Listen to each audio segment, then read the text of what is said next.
Bonjour, c'est André de la Charlerie qui vous parle pour un tutoriel de prise en main d'Eteglis. En fait, aujourd'hui nous allons peu parler d'Eteglis, mais surtout de divers outils qui nous permettront de créer une collection d'images que nous utiliserons ensuite dans un exercice Eteglis. Alors comme projet, je vous propose à nouveau quelque chose de très simple. Nous allons créer un exercice dans lequel les enfants devront classer un lot de figures géométriques en rectangles, triangles et autres formes pour celles qui ne sont ni des rectangles ni des triangles. Pour cela, nous avons besoin d'un lot d'images avec ces figures géométriques et nous allons les créer nous-mêmes en utilisant deux outils gratuits que vous connaissez peut-être ou que vous découvrirez ici. Alors, parmi ces outils, le premier, c'est l'outil Google Drive qui était connu auparavant sous le nom de Google Documents et qui rassemble différents outils bureautiques simples, dont un petit logiciel de dessin qui conviendra parfaitement. Ensuite, nous allons découper les imagettes avec Sketch, qui est un compagnon du logiciel Evernote et qui permet aussi d'annoter des photos ou des copies d'écran, comme je le fais souvent dans la documentation des Tiglis. Enfin, nous montrerons comment charger et publier ces imagettes dans Google+, avant finalement de les utiliser dans Etiglis. Entrons donc dans Google Drive. Pour cela, nous allons nous poser d'abord dans Google. Et dans Google, lorsque nous sommes connectés, nous voyons apparaître une série d'applications qui sont offertes par Google. Et parmi celles-ci, eh bien, Google Drive nous offre ces différents outils. La première fois, peut-être, vous devrez vous reconnecter ou confirmer votre connexion. Dans ces outils, je pourrais créer effectivement un document texte, une présentation, mais aussi un dessin. Pour nous permettre de gagner un petit peu de temps, j'ai déjà préparé le travail et donc j'ai déjà créé, comme vous le voyez, un document avec une série de formes. J'ai juste laissé un petit peu de place pour que nous puissions ensemble créer une dernière forme. Peut-être agrandir un petit peu cette image. Et puis, je vais ici en bas ajouter une nouvelle forme. Pour ça, j'ai une liste de formes qui est disponible. Je vais prendre, par exemple, celle-ci. Et nous allons simplement créer ici quelque chose qui ressemble plus ou moins à un triangle. Nous avons la possibilité de lui donner une couleur. Nous mettrons par exemple un vert assez vif et nous allons mettre la bordure dans la même couleur pour faire simple. De la même manière, vous voyez que le fond d'écran est pour l'instant un espèce de damier qui indique en fait que c'est un fond incolore. Mais pour notre travail, il sera plus pratique d'avoir un fond de couleur blanche. Un simple clic droit me permet d'accéder à la couleur d'arrière-plan que je vais placer en blanc. Voilà, notre document est ainsi terminé et immédiatement Google nous signale qu'il a enregistré les modifications dans Google Drive. Donc inutile d'enregistrer notre document. Ce que nous allons faire maintenant, c'est que nous allons découper les différentes formes. Et pour cela, nous allons faire appel à Sketch, qui est un petit outil qui existe aussi dans la version Windows. Ici, nous sommes sous Macintosh, mais on pourrait très bien utiliser à peu près le même outil sous version Windows. Il a une présentation un tout petit peu différente, mais on retrouve les mêmes possibilités. Et celle qui nous intéresse, c'est l'outil Snap, qui nous permet de découper une portion de l'image. Nous allons le faire, Snap, et nous allons par exemple ici découper cette zone-ci. Oups. Voilà, notre image est découpée. Il nous suffit ici simplement de la sauvegarder comme telle. Pour cela, dans la version Windows, vous irez chercher l'option qui s'appelle Enregistrer comme image. Ici, elle est appelée Exporter. On peut l'appeler immédiatement. Et j'ai déjà placé, comme vous le voyez, toute une série d'autres images dans mon répertoire. Nous allons l'appeler ici Triangle rectangle et c'est tout, save, l'affaire est dans le sac. Une dernière pour aller chercher l'image que nous venons de créer, que voici, même chose, et nous allons faire triangle triangle coupé. Voilà. Sauver.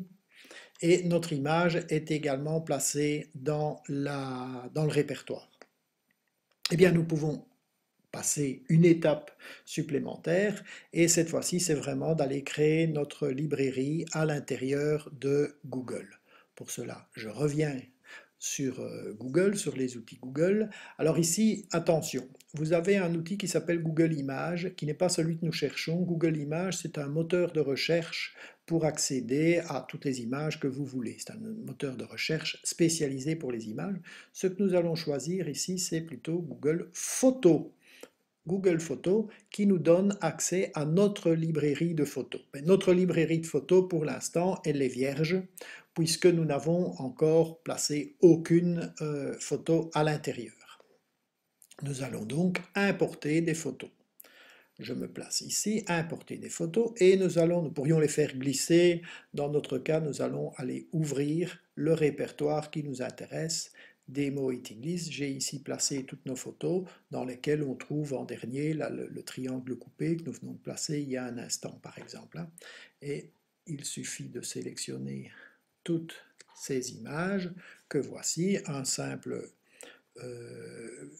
clic avec la majuscule nous permet, en plaçant du premier au dernier, on peut effectivement facilement sélectionner tout, ouvrir, et il va lui-même charger les différentes images. On a 16 images qui sont tour à tour placées à l'intérieur. Nous voyons ici la barre qui nous indique l'avancement du travail. Elles sont envoyées sur la librairie qui nous est réservée chez Google.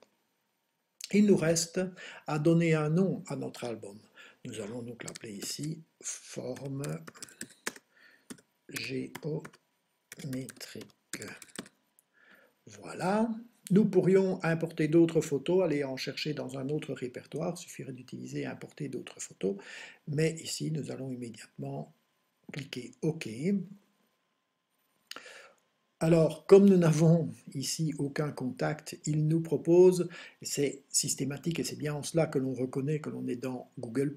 Google+ est un outil social qui a pour vocation de permettre le partage d'éléments et donc il nous propose évidemment de partager nos photos avec d'autres. S'il s'agissait de photos d'une soirée, par exemple, eh bien, ça nous permettrait évidemment de les partager avec nos amis. Ici, nous allons les partager et c'est très très important, nous allons les partager, c'est dans la zone A qu'il faut aller cliquer, nous allons les partager en mode public. Pourquoi les partager en mode public? Parce que c'est le seul moyen pour Etyglisse version professeur, de la même manière que pour les tablettes qui vont utiliser Etyglisse, c'est le seul moyen d'avoir accès à ces différentes images sans devoir présenter un code d'accès, une validation, un login, un mot de passe, etc. Et donc pour éviter cela, on demande explicitement qu'elles soient mises en mode public. Voilà, nous avons placé ce mode public. Il nous suffit maintenant de dire partager et un petit peu de travail, il a partagé, il nous rappelle évidemment, on peut retrouver toutes nos formes, ici on a nos 16 photos qui sont, nos 16 illustrations qui sont présentées, et nous pourrions à nouveau ajouter des photos de même manière, nous pourrions ajouter de nouvelles, si grâce au plus, hein, on peut ajouter ici et revenir et mettre de nouvelles photos dedans. Alors, on voit d'ailleurs qu'il y a un partage qui a été fait, qui indique effectivement qu'on a ajouté ces différentes photos. Eh bien, nous pouvons aller enfin à l'intérieur d'Etyglisse pour récupérer nos informations. Pour cela, oui, je suis un petit peu en avance ici, nous sommes dans Etyglisse, et dans Etyglisse, nous allons aller dans la zone préférence, qui est la zone importante ici pour pouvoir spécifier une fois pour toutes quel est le nom de notre librairie. Dans cette zone préférence, vous voyez que le premier indicateur, c'est quel est votre identifiant, quels sont vos identifiants, éventuellement Picasa ou Google+, et il y a déjà l'identifiant Etyglisse. C'est celui qui nous a permis d'avoir accès à notre base de données par défaut des photos que nous avons utilisées dans la séance précédente. Nous allons ajouter la nôtre par une petite virgule et puis nous allons indiquer notre identifiant Google. Si vous ne connaissez pas votre identifiant Google, c'est en fait celui qui est utilisé pour le nom Gmail. Donc si vous allez voir, ici dans mon cas, ça va être André l'instituteur et il n'y a pas besoin de mettre gmail.com. Nous revenons à l'intérieur des préférences et nous allons donc taper andre.instituteur. Voilà, je n'ai pas fait de faute, je l'espère. Il me reste à sauvegarder. Vous voyez au passage que ces préférences vous permettent de modifier également les valeurs par défaut pour la couleur de fond de l'écran, pour les couleurs des étiquettes, les bordures, la taille, etc. Nous aurons l'occasion d'en reparler une autre fois. Enregistrer, nos préférences ont été enregistrées et nous pouvons enfin nous placer dans notre espace pour créer un nouvel exercice. Dans ce nouvel exercice, nous avons donc dans l'idée de créer un exercice qui est un exercice de géométrie, dans lequel l'activité consiste à classer des figures, et en l'occurrence ici, ça va être classer des rectangles et triangles. Voilà, pas de structure. Par contre, nous allons sélectionner ici les images dans une collection d'images. Nous entrons dans notre collection, il nous propose Etiglis par défaut, mais nous avons cette fois-ci aussi André l'instituteur qui apparaît. Nous chargeons et, miracle, nous avons notre galerie avec nos formes géométriques. Il suffit d'ouvrir et nous trouvons toutes nos formes géométriques. Nous allons ici les sélectionner toutes pour notre exercice. Nous avons même 2 fois celle-ci apparemment. Et on fait l'exercice. Là, pomme. Et je crée les étiquettes. Et nous voyons qu'il a créé immédiatement les étiquettes avec toutes nos images. Il me reste à placer la consigne. Range chaque forme dans la bonne colonne. Et il nous faut préciser les colonnes. Pour ça, vous savez déjà que c'est ici au niveau de la structure que nous allons placer, nous avons besoin de 3 zones verticales que nous allons étiqueter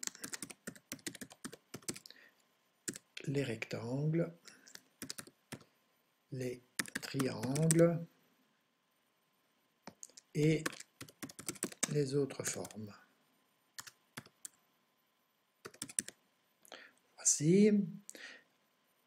Si nous souhaitons une autocorrection, il faut l'activer et nous allons cette fois-ci indiquer que nous voulons le nombre de bonnes réponses et préciser ici évidemment que celle-ci, oui, c'est un rectangle même s'il est présenté sur pointe.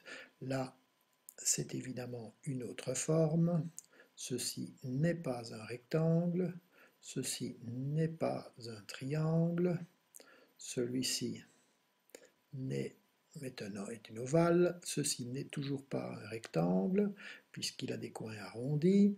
Par contre, ici nous avons un rectangle, ici aussi, nous avons toujours un rectangle, encore un rectangle, un triangle toujours, encore, et notre dernier triangle. On peut cette fois tout enregistrer et nous pourrions aller voir si notre exercice est disponible. Classe d'André, nous allons classer les triangles, il va chercher les formes et vous voyez les formes y sont. Voilà, nous allons pouvoir terminer cette séance qui nous a montré comment créer les des formes et comment les préparer pour notre exercice. Merci de votre attention.